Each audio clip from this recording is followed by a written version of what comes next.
नमस्कार दोस्तों, कैसे हैं आप लोग। उम्मीद है सब कुछ बढ़िया चल रहा होगा। आप सब लोग अपना बेहतर ख्याल रख रहे होंगे। इस दौरान स्वयं का ख्याल रखना ही सबसे बड़ी जिम्मेदारी है, क्योंकि अगर आप खुद का ख्याल रखते हैं तभी आप अपने परिवार, अपने मित्रों का ख्याल रख पाएंगे। पिछले वीडियो में मैंने आपसे 14 जुलाई को फ्रांसीसी क्रांति की बात की थी और वह फ्रांसीसी क्रांति का पहला भाग था। मैंने आपसे कहा था कि फ्रांसीसी क्रांति को हम 3 वीडियो में कंप्लीट कर पाएंगे, क्योंकि फ्रांसीसी क्रांति अपने आप में एक इतनी बड़ी घटना है जो कि घटित तो 1789 में हुई, उसके बीच 1789 से पहले पड़ गए थे और वह वर्तमान तक संपूर्ण विश्व को प्रभावित करती रहती है। पहले वीडियो में जैसा हमने जाना कि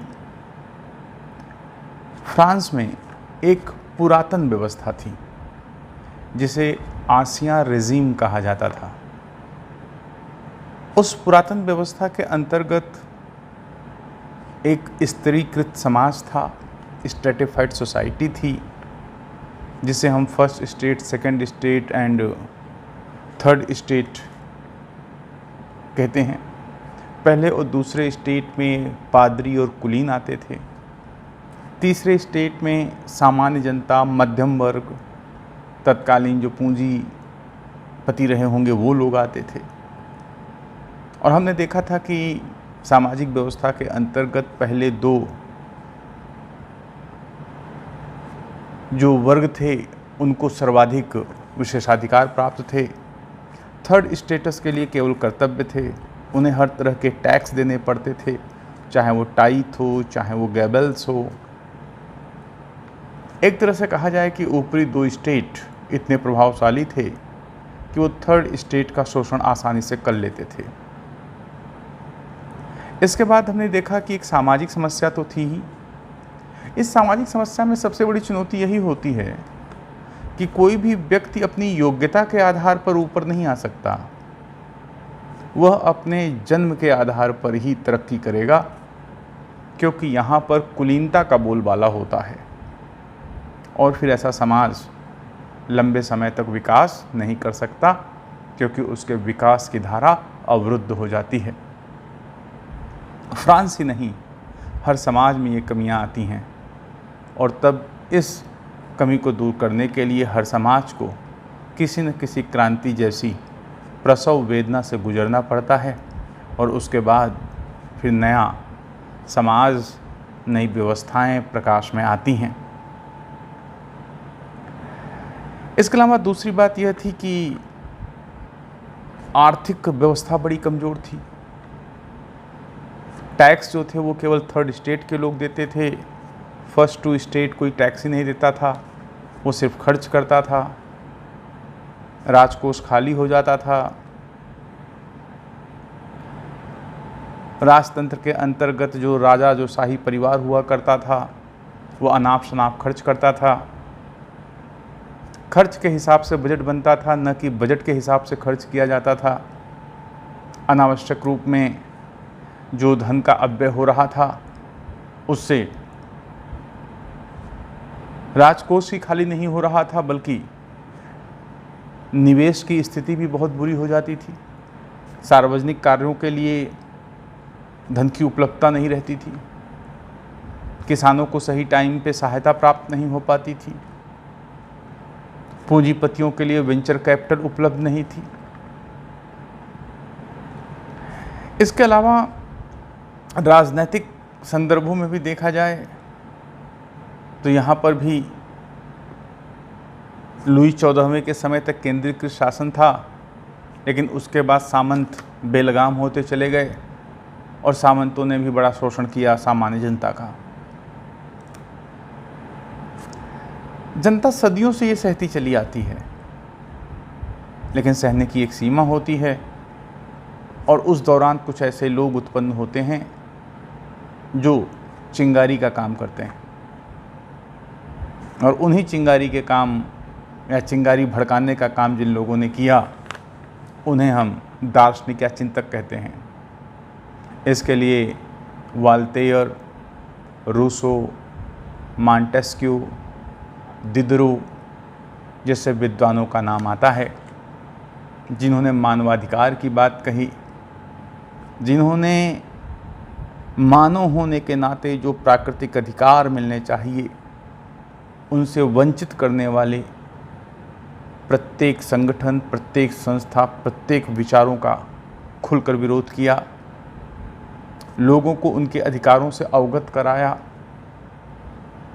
आर्थिक क्षेत्र में फिजियोक्रेटस एक विचारधारा थी जिसने लोगों को अवगत कराया कि फ्रांस में विकास की कितनी संभावनाएं हैं, लेकिन जो यह आसिया रिजीम है इसके कारण ये संभावनाएं दफन हैं।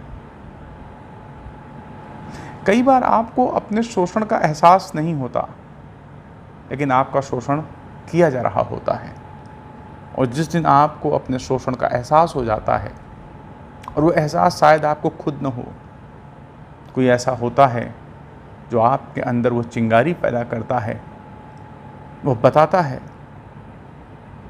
कि आप जिसे सुख समझ रहे हैं वो वास्तव में दुख है, तब आपको ज्ञात होता है, और जो आपके अंदर सदियों से एकत्रित बारूद है वो उस चिंगारी से फट उठता है। फ्रांस के जो दार्शनिक हैं वो कभी भी नहीं चाहते थे कि क्रांति हो जाए, वो तो बदलाव चाहते थे। वो चाहते थे कि लोग अपने अधिकारों की मांग करेंगे, राजा अधिकार मान लेगा, परिवर्तन हो जाएगा और सब कुछ अच्छा रहेगा। लेकिन ऐसा होता है क्या भला? फ्रांस में भी नहीं हुआ। क्रांति हो गई, और क्रांति के दौरान ये जो विचारक हैं इन्होंने क्रांति में सक्रिय भाग भी नहीं लिया। वास्तव में जो विचारक होते हैं वो उत्प्रेरक की तरह होते हैं, जो किसी रासायनिक अपक्रिया में सक्रिय रूप से भाग नहीं लेते, लेकिन वे उस प्रक्रिया की तीव्रता को कम या ज़्यादा कर सकते हैं। अतः फ्रांसीसी क्रांति में जो विचारक हैं, जो दार्शनिक हैं, उनके महत्व को उत्प्रेरक के रूप में देखा जाना चाहिए। और मैंने आपसे कहा था इन सब समस्याओं के बीच जब लुई 16वें के दौरान फ्रांस में एक आर्थिक आपातकाल की स्थिति आई, और जब नए करों को लगाने की बात आई, तो नए करों को लगाने का अधिकार केवल एक संस्था का था, और वो थी स्टेटस जनरल। स्टेटस जनरल की अंतिम बैठक 1614 में हुई थी, और अब 1789 में ज़रूरत हो रही थी दोबारा। अर्थात 175 वर्षों तक कोई भी आर्थिक सुधार नहीं किए गए थे। यही तो आसिया रिजीम है, यही तो रूढ़िवादी व्यवस्था है। बड़ी मुश्किल से ढूंढ ढांड के व्यवस्था देखी गई, और लुई 16वें ने कहा कि 5 मई 1789 को स्टेटस जनरल की बैठक होगी। मैंने आपको पिछले वीडियो में बताया कि स्टेटस जनरल की बैठक में होता क्या था। होता ये था कि फर्स्ट स्टेट के लोग आते थे, सेकंड स्टेट के लोग आते थे, थर्ड स्टेट के लोग आते थे, और इसमें फर्स्ट और सेकंड स्टेट जो कुलीन और पादरी हैं वो आगे वाली रो में बैठते थे। थर्ड स्टेट में जो थोड़े बहुत पूंजीपति, मध्यम वर्ग, सामान्य लोग हैं वो पीछे बैठते थे। यहीं से बैठने की प्रक्रिया में ही विभेद कर दिया जाता था, सम्मान के स्तर का अंतर आ जाता था, और थर्ड स्टेट का मनोबल वहीं तोड़ दिया जाता था। और फिर होता ये था कि किसी भी स्टेट में चाहे जितने मेंबर हों, उन सबका वोट केवल एक ही माना जाता था। जैसे 50 लोग हैं तो मान लिया जाएगा 50 लोग सहमति करके जो बात कहेंगे वो बात फर्स्ट स्टेट की होगी, सेकंड स्टेट की होगी, थर्ड स्टेट की होगी, तो कुल 3 वोट हुए। और जिस पक्ष में 2 स्टेट के लोग हो जाते थे उन्हें उस बात को मान लिया जाता था। और जब लुई 16वें ने जब स्टेटस जनरल की बैठक बुलाई तो उसको लगा कि यही बात मान ली जाएगी, लेकिन वो भूल गया कि 1614 का फ्रांस और 1789 के फ्रांस में बड़ा अंतर है। विचारकों ने, दार्शनिकों ने लोगों के मन में आग लगा दी थी और 175 वर्षों से कोई सुधार नहीं हुए थे और अब स्टेट जनरल की बैठक बुलाई गई थी। तो जो थर्ड स्टेट के लोग थे, जो जनसंख्या में सबसे ज़्यादा थे, जो जनसंख्या में लगभग 80% थे, उनको लगा कि अब परिवर्तन होगा, अब हमारे पक्ष में कुछ होगा। और जब स्टेट जनरल की बैठक बुलाई गई तो लुई 16वें ने वही पुरानी व्यवस्था अपनानी चाहिए, कुलीन वर्ग और जमींदार, कुलीन वर्ग और पादरी के दबाव में। उसने वही कहा कि सब अलग अलग बैठेंगे और सबके बराबर सदस्य आएंगे और हर स्टेट का केवल एक ही वोट समझा जाएगा। और थर्ड स्टेट इस वक्त थोड़ा जागृत अवस्था में था और हमने आपको बताया भी कि थर्ड स्टेट के लोग सैनिक के रूप में अमेरिका की क्रांति में भाग ले चुके थे। वो जब वापस आए थे तो उनको लगा था कि अपने यहाँ भी बदलाव हो जाएगा। तो इस वक्त जागृत अवस्था है थोड़ा सा फ्रांस में। थर्ड स्टेट के लोग ने कहा कि हमारी संख्या ज़्यादा है, इसलिए हम उतने लोग नहीं आएंगे जितना कि फर्स्ट और सेकंड स्टेट के लोग आएंगे, हम ज़्यादा आएंगे। तो हुआ हो, चलो तो 300 फर्स्ट स्टेट, 300 सेकंड स्टेट और 600 थर्ड स्टेट के लोग आएंगे। और जब शुरुआत हुई तो बैठने की व्यवस्था उसी तरह की गई। थर्ड स्टेट ने विरोध कर दिया कि हम इस तरह नहीं बैठेंगे भाई, चीज़ें चेंज होनी चाहिए। और थर्ड स्टेट ने ये कहा कि अब हर स्टेट का एक वोट नहीं होगा। मान लीजिए 300 उसमें, 300 उसमें, 600 में हम हैं, तो सबको मिला लो 1200 लोग हुए और हर एक आदमी वोट देगा और जिसके पक्ष में, जिस चीज़ के पक्ष में सबसे ज़्यादा वोट पड़ेंगे वो चीज़ मान ली जाएगी। आखिर बात थी क्या, स्टेटस जनरल में करना क्या था? स्टेटस जनरल में टैक्स लगाने थे और पहली बार ये आ रहा था कि कुलीनों और पादरियों पर टैक्स लगना चाहिए या नहीं। अब 1200 लोग हैं और थर्ड स्टेट के अपने आप 600 लोग हैं, तो यहां पर अब थर्ड स्टेट पावर में आ जाएगा। अब अगर एक एक वोट भी होगा तो बराबरी में छूटेगा। और फिर थर्ड स्टेट वाले अपनी संख्या बढ़ाने का भी दबाव दे रहे थे। और पादरी वर्ग में भी कुछ ऐसे पादरी थे जो निम्न वर्ग के पादरी थे, जिनको उनके अधिकार नहीं मिलते थे। जैसे अपने यहाँ महामंडलेश्वर हैं, तो उनके नीचे काम करने वाले छोटे छोटे साधु हैं, उनके कोई अधिकारी नहीं होते, सब कुछ तो महामंडलेश्वर को है। जो चढ़ावा आएगा महामंडलेश्वर को जाएगा, उन्हें कुछ मिलेगा नहीं। तो उन्हें भी लग रहा था कि भाई ये गलत है। तो थर्ड स्टेट वालों को पता था कि पादरियों में से कुछ ऐसे होंगे जो हमको वोट दे देंगे। तो उन्होंने कहा भैया सब लोग वोट देंगे और बहुमत से तय होगा कि वोट की इन पर टैक्स लगेगा या नहीं। अब दोनों जो पादरी और जो कुलीन थे, जो लाभ उठा रहे थे पुरानी व्यवस्था का, पुरातन व्यवस्था का, आसिया रेजीम का, उन्हें लग गया अब तो गड़बड़ हो जाएगी। अब उन्होंने राजा से कहना शुरू कर दिया कि नहीं भैया इस तरह करेंगे तो सब गड़बड़ हो जाएगी। कोलाहल चलता रहा, कुछ भी तय नहीं हो पा रहा था। अंततः ऊपर थर्ड स्टेट ने खुद को 17 जून 1789, सोचो 5 मई से बैठक शुरू हुई थी, अब तक तय नहीं हो पाया वोटिंग कैसे होगी, क्या होगी। 17 जून 1789 को थर्ड स्टेट के लोगों ने मिलकर कह दिया कि भैया हम नेशनल असेंबली हैं, सबसे ज़्यादा संख्या में हम हैं, तो हम नेशनल असेंबली हैं, हम राष्ट्रीय सभा में हैं और जब तक राजा हमारी बात मान नहीं लेगा तब तक हम अपनी बातें छोड़ेंगे नहीं, अपनी मांगे हम छोड़ेंगे नहीं। अब राजा फर्स्ट और सेकंड स्टेट घबरा गए। फिर इसके बाद जब 17 जून को या 20 जून को जब अगली बैठक होनी थी और जब ये लोग पहुँचे थर्ड स्टेट वाले बैठक में भाग लेने के लिए, तो उन्होंने देखा जो जहाँ पे बैठक होती थी उसका गेट बंद है। उन्होंने कहा भैया गेट का है बंद है? उन्होंने कहा गेट इसलिए बंद है कि भाई राजा का एक उत्सव होना है। तो ये लोग कहे कि भाई अच्छा हमने खुद को नेशनल असेंबली घोषित कर दिया है और इसीलिए ये लोग नहीं चाह रहे हैं कि हम कुछ करें, हमारी बात मानी जाए। तो वहीं बगल में टेनिस कोर्ट था, जिसे हैंडबॉल कोर्ट भी कहा जाता है, शायद हैंडबॉल कोर्ट था, वहीं पर वो लोग गए और वहाँ पर उन्होंने कसम खाई कि जब तक अपनी बात मनवा नहीं लेंगे तब तक हम छोड़ेंगे नहीं। इसे टेनिस कोर्ट की शपथ कहा जाता है, टेनिस कोर्ट की शपथ कहा जाता है। अब राजा पर दबाव बढ़ गया और जब राजा पर दबाव बढ़ गया और राजा को लगा कि बड़ा बवाल हो जाएगा, तो राजा ने थोड़ी यहाँ समझदारी की और राजा ने 23 जून को कहा कि भैया सब लोग आकर के इकट्ठा बैठक होगी। अब ऐसा नहीं होगा कि 2 स्टेट आगे 1 स्टेट पीछे, और 23 जून को सब मिलकर यहाँ पर बैठक करेंगे और 27 जून तक राष्ट्रीय असेंबली का प्रभाव बढ़ गया, नेशनल असेंबली का, राष्ट्रीय सभा का प्रभाव बढ़ गया थर्ड स्टेट वालों का, और थर्ड स्टेट वालों ने दबाव डालकर संविधान बनाने की ताकत मिल गई।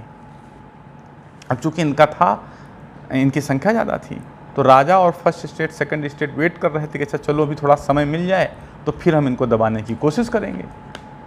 तो अब यहाँ पर जब इन्हें अधिकार मिल गया संविधान बनाने का कि भाई जो जो चीज़ें हुई आप तय करें, फिर उस पर विचार करेंगे, तो जन सामान्य बहुत खुश हो गया और जन सामान्य को लगा कि पुरानी व्यवस्था का क्या हो जाएगा, अब अंत हो जाएगा।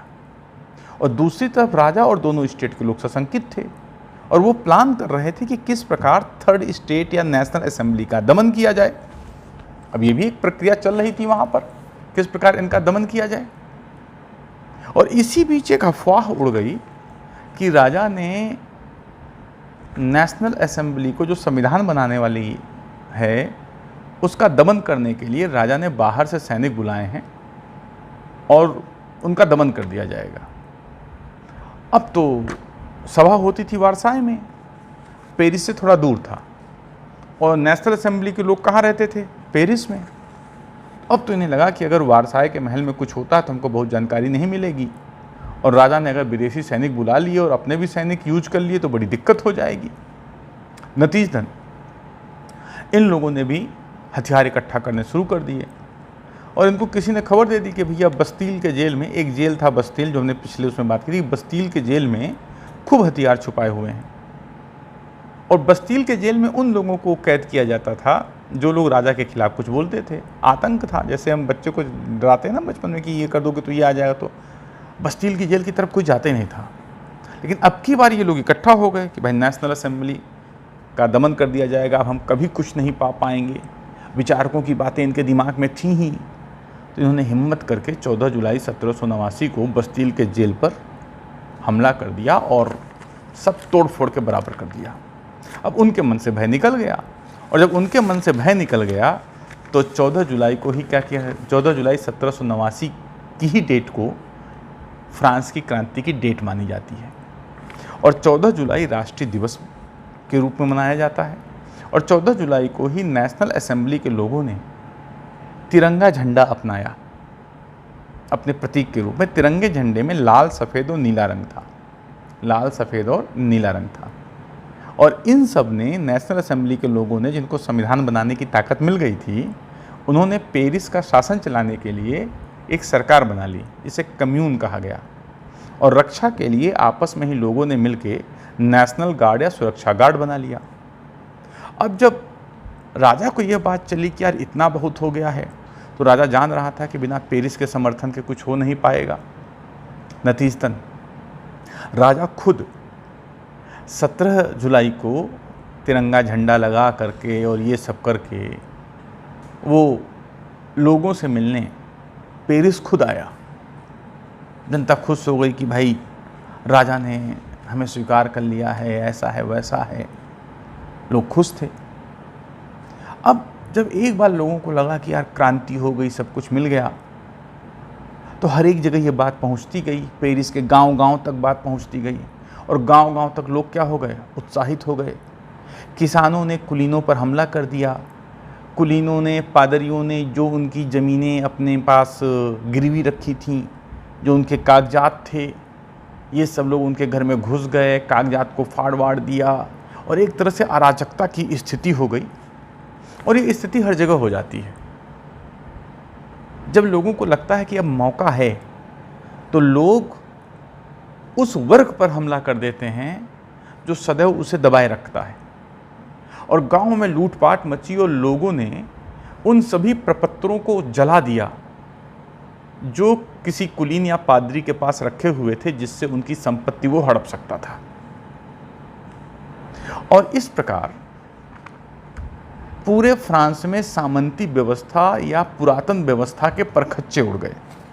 एक इतिहासकार लिखता है इस दौरान, क्रांति के दौरान, कि वर्ड्सवर्थ नामक एक जो कवि हैं, बहुत प्रसिद्ध कवि हैं, उन्होंने कहा था, bliss it was to be live in that dawn, to be young was very heaven. इसका मतलब ये है फ्रांस में जीवन इस समय इतना सुखमय है और इस समय युवा होना स्वर्ग के समान है। अर्थात उनका कहना है कि क्रांति तो किसी भी समय हो, लेकिन इस समय जो फ्रांस में क्रांति है, इस समय जो व्यक्ति युवा है वो उस क्रांति का आनंद उठा सकता है, वो तो स्वर्ग में है जैसे। इसकी तुलना आप कर सकते हो। आज से कुछ साल पहले एक बुजुर्ग अन्ना हजारे दिल्ली में सत्ता के खिलाफ भ्रष्टाचार के मुद्दे को लेकर धरने पर बैठे। एक पूरे भारत में लहर सी छा गई।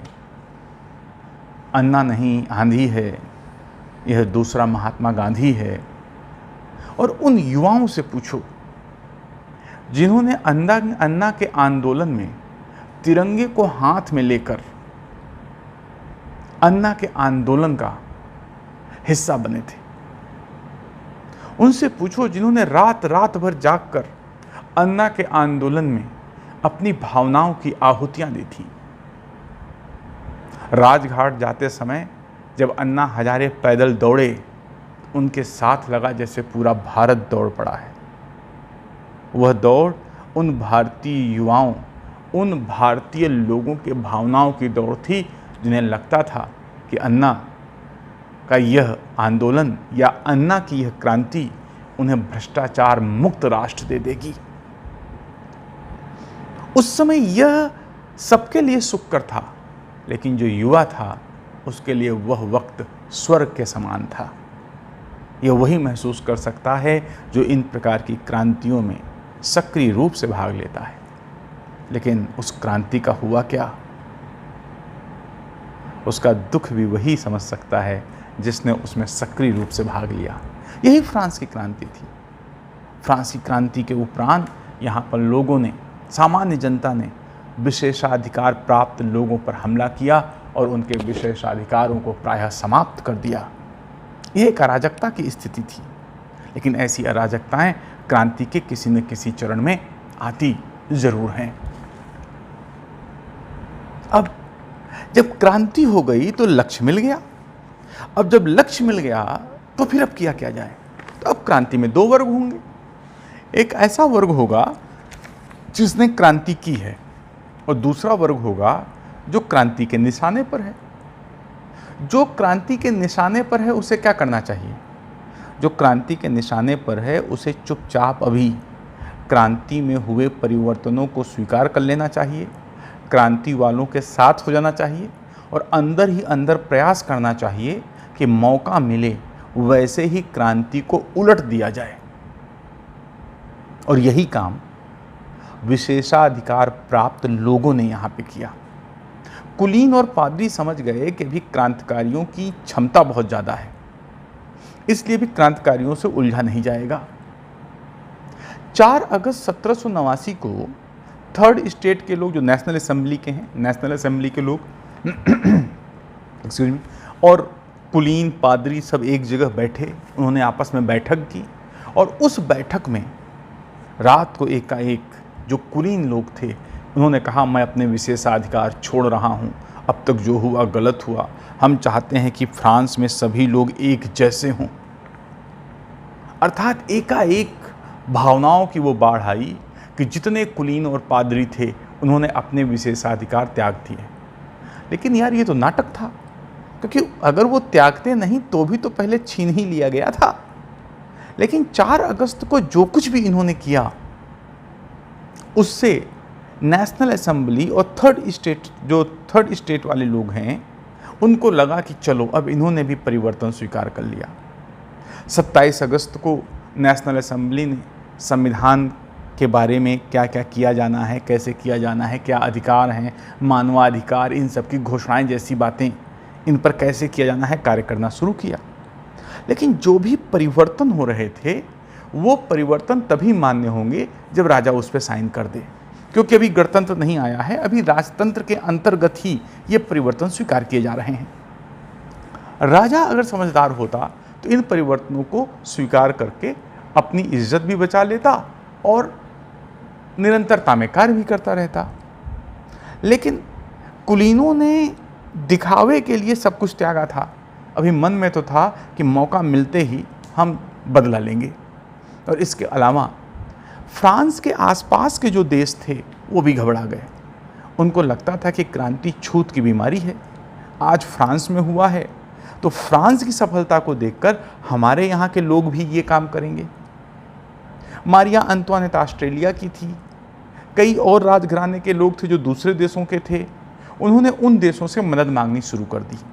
अर्थात अब जो बाहरी देश हैं, जो फ्रांस की सीमाओं के साथ लगे देश हैं, वो इस क्रांति को सफल नहीं होने देना चाहेंगे। उनका दबाव बढ़ने लगा। राजा को उम्मीद थी कि उनकी सहायता से हम क्रांति को पलट सकते थे। कुलीन और पादरियों को लगा कि यह काम अगर हम कर लेंगे तो जो कुछ हमसे छीना गया है वो चीज़ें ठीक हो जाएंगी। और इधर नेशनल असेंबली वाले नए संविधान को बनाकर मानवाधिकारों आदि की घोषणा करके चीज़ों को ठीक करना चाह रहे थे। और जैसे जैसे ये ड्राफ्टिंग करते गए संविधान की, और वो उम्मीद कर रहे थे कि राजा इसमें साइन कर देगा, लेकिन राजा ने साइन नहीं किया। राजा देरी करता रहा। अतः मजबूर होकर 6 अक्टूबर 1789 को मजबूर होकर पेरिस की जनता ने वारसाय के महल पर हमला कर दिया। और वारसाय के महल पर हमला कर वो राजा रानी को ले आए और राजा रानी को पेरिस में सामान्य लोगों की तरह रहने के लिए मजबूर कर दिया। और जब ये ले करके आ रहे हैं तो ये यही कह रहे थे, रोटी वाला और उसका परिवार हमारे साथ है। और कुल मिलाकर 16 अक्टूबर को सब कुछ कहाँ पे आ गया? पेरिस में आ गया। अब 17 अक्टूबर 1789 तक सब कुछ पेरिस में आ गया। वारसाय महल का राजतंत्र वगैरह सब अब खत्म है, नाम मात्र का रह गया है। और यहाँ पर नेशनल असेंबली ने स्वयं को संविधान सभा घोषित कर दिया और 1791 तक इन्होंने अपना नया संविधान बना लिया। राजा की सहमति भी मिल गई, नया संविधान लागू हो गया। और इसमें जो सरकार बनी उस सरकार को कन्वेंशन कहा जाता है। कन्वेंशन, यहाँ पर जो पार्लियामेंट आई उसे कन्वेंशन कहा गया।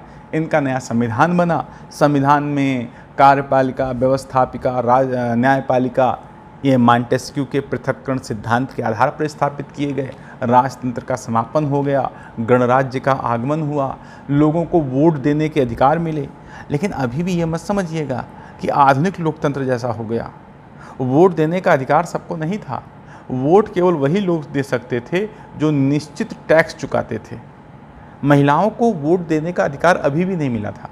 वास्तव में देखा जाए जो संविधान 1791 में आया फ्रांस में, उसमें नारियों के लिए बहुत कुछ नहीं था। आगे चल के कुछ काम होंगे, लेकिन बहुत कुछ नारियों के लिए नहीं था। उसमें सभी जनता के लिए सब कुछ नहीं था। लेकिन हाँ, परिवर्तन की शुरुआत तो हो चुकी थी। अब राजा को लगा कि गड़बड़ हो जाएगी।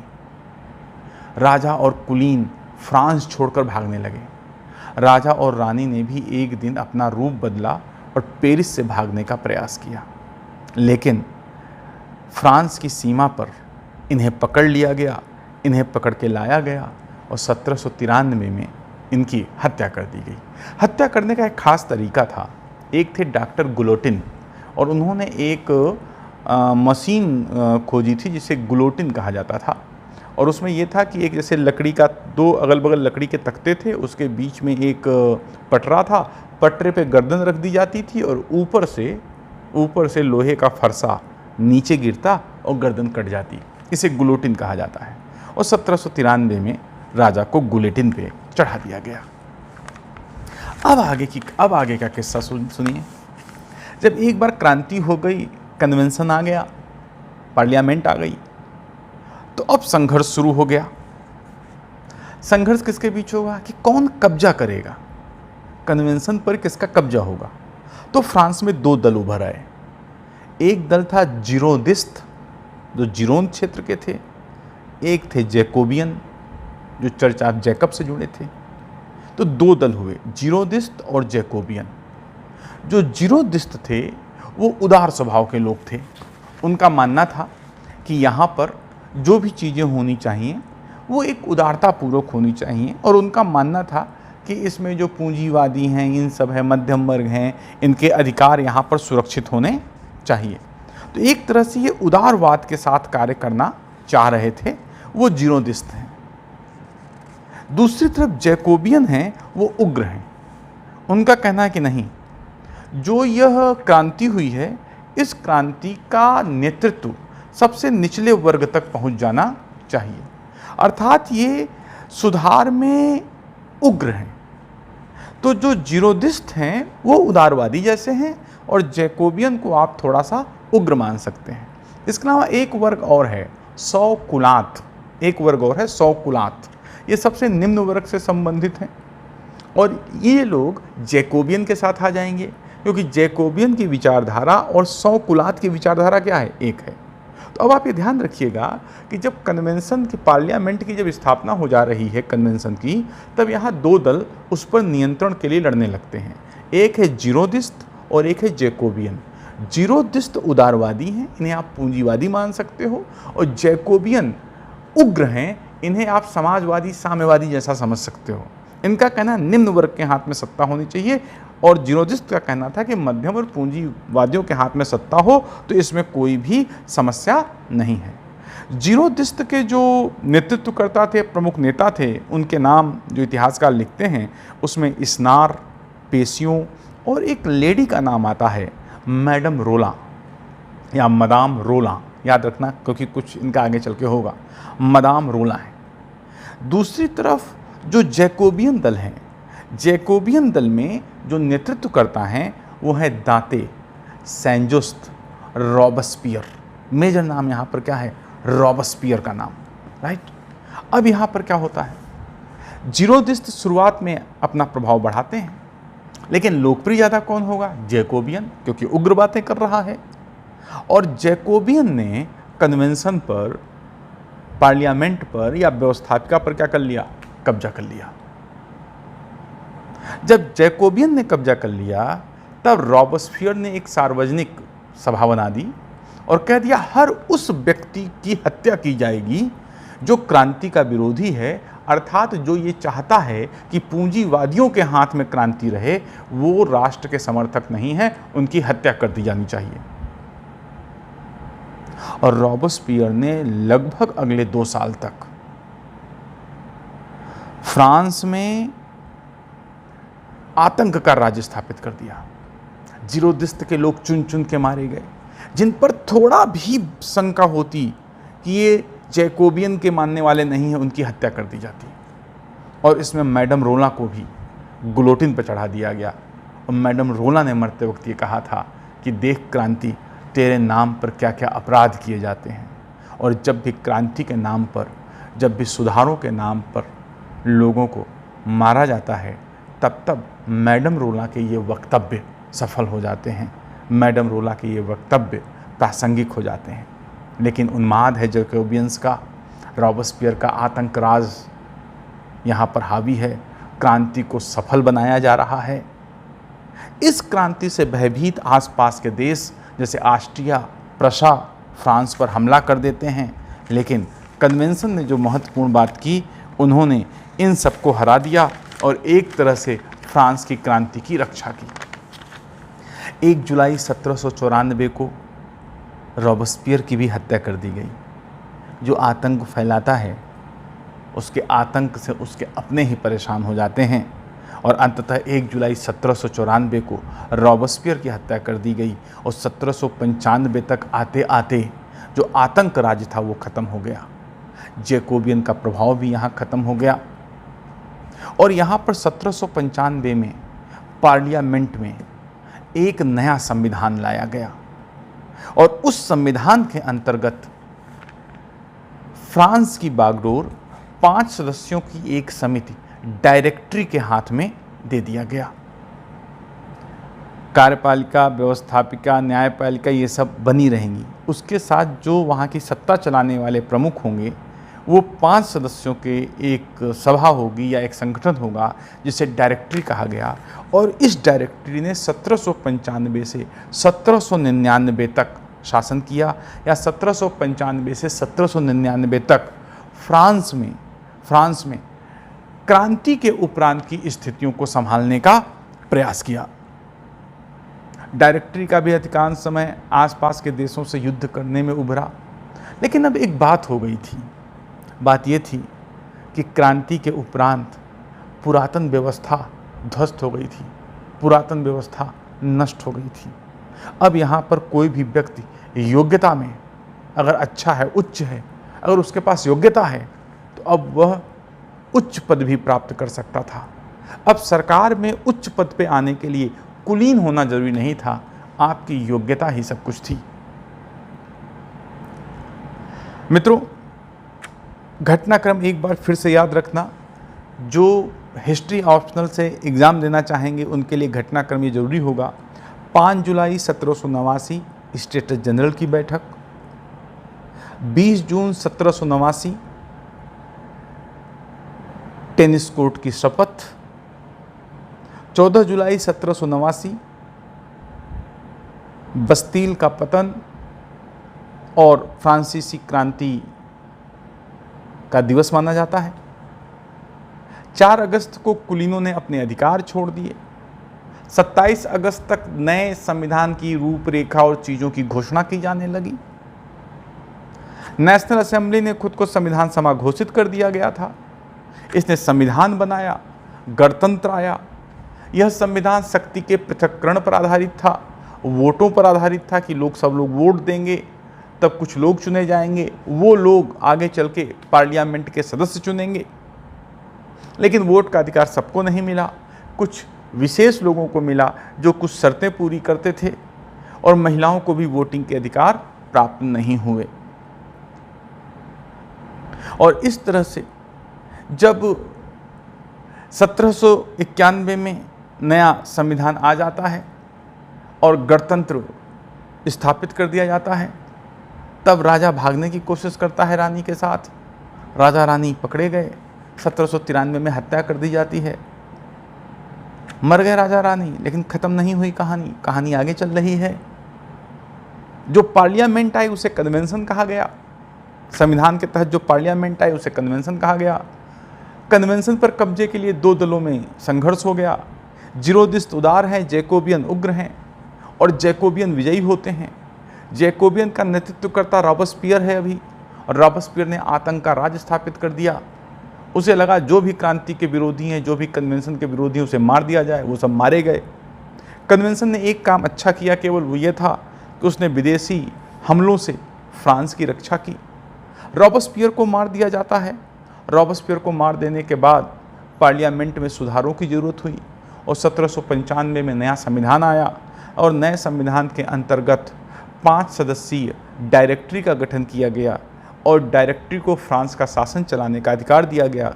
और डायरेक्टरी ने 1795 से 1799 तक फ्रांस की समस्याओं से निपटने का प्रयास किया, और यहाँ पर इसने शासन किया। दोस्तों, फ्रांस की कुछ घटनाओं का आइए हम आप भारत के संदर्भ में अध्ययन कर लें। जिस प्रकार से 14 जुलाई को बस्तील ढाया गया, जेल था, उसी तरह याद करो चौरी चौरा। चौरी चौरा में क्या किया था? चौरी चौरा में भी असहयोग आंदोलन के दौरान उत्तेजित लोगों ने क्या किया था? थाने में आग लगा दी थी। चौरी चौरा में असहयोग आंदोलन के दौरान लोग शाम को कहा जाए कि एक जुलूस लेके जा रहे हैं। वह जुलूस अंधेरा हो चुका है, थाने के सामने से गुजरा, और थाने के सामने से गुजरा तो जब जुलूस आगे निकल गया तो पीछे 3-4 लोग रह गए जुलूस के, और वहीं थाने के लोग खड़े थे, और उन्होंने बोल दिया कि तुम लोग क्या उखाड़ पाओगे, क्या कर लोगे, तुम में क्या दम है। और जब कुछ गाली गलौज हो गई, ये 3-4 चिल्लाए, और जब चिल्लाए तो जो लोग आगे निकल गए थे वापस आ गए, और सबके हाथ में मसाल थी। सब ने दौड़ा लिया इनको, पुलिस वालों को, और सब जाके थाने में छिप गए। उन्होंने थाने को बाहर से बंद कर दिया, क्योंकि कुंडी दोनों तरफ होती है। वो अंदर जाके उन्होंने कुंडी बंद कर दी, उन्होंने बाहर से कुंडी बंद कर दी, और जो खिड़कियां थीं उनसे मसाले डाल दी गई, और पूरा थाना धू धू करके जल उठा। भारत में भी तो बस्तील की घटना हुई। क्या होता अगर यही चीज़ पूरे भारत में फैल जाती? सारे भारतीय धू धू करके सारे ब्रिटिश स्मारकों को जला देते, ब्रिटिश चिन्हों को जला देते, तो क्या भारत में क्रांति हो जाती? क्या विवादास्पद प्रश्न है। मैं इस पर चर्चा करूँगा जब हम भारत के किस्से पर आएंगे। महात्मा गांधी ने यहाँ पर इसी घटना को लेकर असहयोग आंदोलन वापस ले लिया, जिसका बड़ा विरोध भी हुआ। एक बस्तील फ्रांस की क्रांति का प्रतीक बन जाती है, एक चौरी चौरा असहयोग आंदोलन के रोकने का प्रतीक बन जाता है। घटनाएं तो वही होती हैं, लेकिन नेतृत्वकर्ता निर्धारित करते हैं कि वे घटनाएं इतिहास में किस नाम से जानी जाएंगी।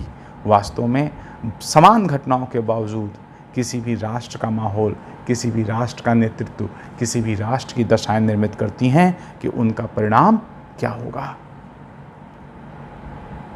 जिस तरह फ्रांस की क्रांति में पार्लियामेंट पर कब्जे को लेकर समस्याएं हुई, क्या पार्लियामेंट पर कब्जे को लेकर आज समस्याएं नहीं होती?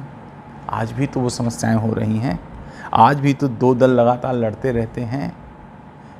जिस तरह से रॉबेस्पियर ने आतंक का राज्य स्थापित कर तय किया कि जो क्रांति के खिलाफ है उसे मार दिया जाना चाहिए, क्या दोस्तों हर राष्ट्र इस दौर से नहीं गुजरता जब यह तय कर दिया जाता है कि जो व्यक्ति अगर ऐसा नहीं करेगा तो वो राष्ट्र का विरोधी है और उसकी हत्या कर दी जानी चाहिए।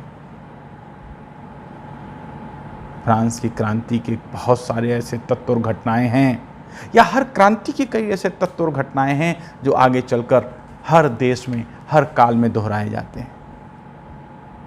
कुछ भी हो, 14 जुलाई 1789 फ्रांस की क्रांति की डेट। फिर उसके बाद 1795 में डायरेक्टरी आ जाती है, 5 सदस्यीय डायरेक्टरी।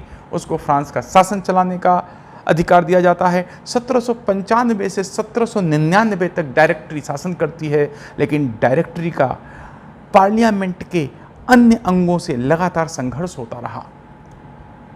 जो जनता थी वो भी आतंक राज से ऊब गई थी। उनका भी मानना था, यार क्रांति से सोचा क्या था और क्रांति से हमको मिला क्या। हमने सोचा था क्रांति के बाद फ्रांस में शांति होगी, क्रांति के बाद सबके हाथ में रोटी होगी, क्रांति के बाद सबके हाथ में रोजगार होगा, क्रांति के बाद खेत लहलहाएंगे, क्रांति के बाद जो पुरातन व्यवस्था नष्ट होगी उसके बाद नई व्यवस्था में नया सूरज होगा और नए प्रतीक होंगे। लेकिन मिला क्या? आतंक का राज्य। मिला क्या? लगातार अव्यवस्थाएं। क्रांति से लोगों का मोह भंग हुआ और उन्होंने ये चाहा कि थोड़े समय के लिए स्थितियां कंट्रोल हो जाएं, इसलिए उन्होंने भी डायरेक्टरी के शासन को स्वीकार किया। लेकिन डायरेक्टरी के लिए शासन करना बहुत आसान नहीं था। आगे चल के डायरेक्टरी को चुनौतियां आएंगी, लेकिन मैंने जैसा कहा क्रांति हो चुकी थी, पुरातन व्यवस्था के स्तंभ उखाड़े जा चुके थे। अब जो योग्य व्यक्ति होगा वह सत्ता के शीर्ष पर पहुंचेगा। और इसी क्रांति के दौरान एक व्यक्ति का उदय होता है। वह व्यक्ति है नेपोलियन बोनापार्ट। नेपोलियन बोनापार्ट क्रांति का पुत्र है। नेपोलियन बोनापार्ट एक छोटे से द्वीप में जन्म लेता है, लेकिन अपने योग्यता के दम पर वह आगे चलकर 1799 के बाद फ्रांस की क्रांति की बागडोर संभाल लेगा। क्रांति के गर्भ से उत्पन्न होता है नेपोलियन बोनापार्ट, क्योंकि अगर क्रांति न होती तो लाख योग्य होने के बावजूद नेपोलियन बोनापार्ट आगे चलकर फ्रांस की सत्ता संभाल नहीं सकता था। डायरेक्टरी जो शासन करने वाली है वह डायरेक्टरी इतनी योग्य नहीं होगी कि फ्रांस को संभाल ले। और उसी बीच में नेपोलियन बोनापार्ट फ्रांस में एंट्री करेगा, फ्रांस की राजनीति में एंट्री करेगा और आगे चलकर फ्रांस की सत्ता को संभाल लेगा। क्रांति की कोख से जन्म लेता है नेपोलियन बोनापार्ट। क्या नेपोलियन बोनापार्ट क्रांति पुत्र बना रहेगा, या नेपोलियन बोनापार्ट क्रांति की हत्या करने की कोशिश करेगी? क्रांति एक ऐसी माँ होती है जो अपने ही बच्चों को निगल जाती है। फ्रांसीसी क्रांति देख लीजिए, फ्रांसीसी क्रांति में भाग लेने वाले कितने ही लोग बलिदान हो गए। उसी तरह नेपोलियन क्रांति पुत्र तो है, क्रांति की कोख से तो जन्मता है, वो कब तक अपनी माँ का सम्मान कर पाएगा यह देखने वाला होगा। इसलिए अगला एपिसोड फ्रांस की क्रांति का अंतिम एपिसोड होगा, जिसके अंतर्गत हम नेपोलियन बोनापार्ट पर चर्चा करेंगे कि नेपोलियन बोनापार्ट क्रांति पुत्र है या क्रांति हंता। वास्तव में 1799 से 1815 का संपूर्ण यूरोपीय इतिहास किसी और का इतिहास नहीं है, नेपोलियन का इतिहास है। और नेपोलियन के काल में जब फ्रांस को जुकाम होता था तो पूरा यूरोप छींकने लगता था। कौन है यह नेपोलियन? कैसे करता है यह परिवर्तन? नेपोलियन के किए गए परिवर्तन इतने मजबूत क्यों हैं जो आज भी फ्रांस के लिए न सिर्फ प्रासंगिक हैं बल्कि वैश्विक अर्थों में भी उसके चिन्ह हमें प्राप्त होते हैं। तो दोस्तों, अगले अंक में हम नेपोलियन पर चर्चा करेंगे। धन्यवाद।